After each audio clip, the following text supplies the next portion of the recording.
Hi friends. మీరు ఈ wrinkles ఎందుకు వస్తున్నాయి, వెనక రింకల్స్ ఎందుకు వస్తున్నాయి అనేది నాకు ఎక్కువగా అడుగుతున్నారు కదా.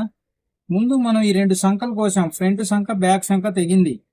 ఈ రెండింటిని ఇలా పట్టుకొని రెండు సంఖలు సమానంగా ఉన్నాయా లేదా అనేది ఒక బ్యాలెన్స్ గా లాక్కోవాలి. రెండు బ్యాలెన్స్ గా లాక్కోవాలి. చూడండి, రెండు సంఖలు కలిసినాయి.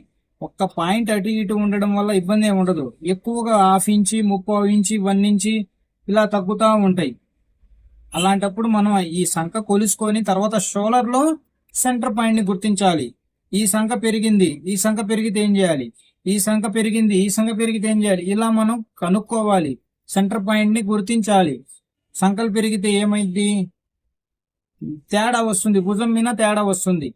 అందుకని మనం ముందుగా వీటిని కొలుసుకొని తర్వాత షోలర్ లో సెంటర్ పాయింట్ ని గుర్తించి గుంట కొట్టాలి, షోలర్ గుంట. అప్పుడే కరెక్ట్ గా కూర్చునేది. ఇది ఇది తెలుసుకోవాలి. మీరు ఇది తెలుసుకోకుండా మీరు ఎట్లా పడితే అట్లా ఫ్రంట్ సంఖ గుంట కొడితే ఎక్కువైద్ది. గుంట ఎక్కువగా తెగితే లోపలికి వస్తే గుంట ఎక్కువైద్ది. ఇలాంటివే మనం తెలుసుకోవాల్సింది. ఇలా కొలుసుకొని షోల్డర్ కి సెంటర్ పాయింట్ ఎక్కడికి వస్తుంది అనేది చూసుకోండి.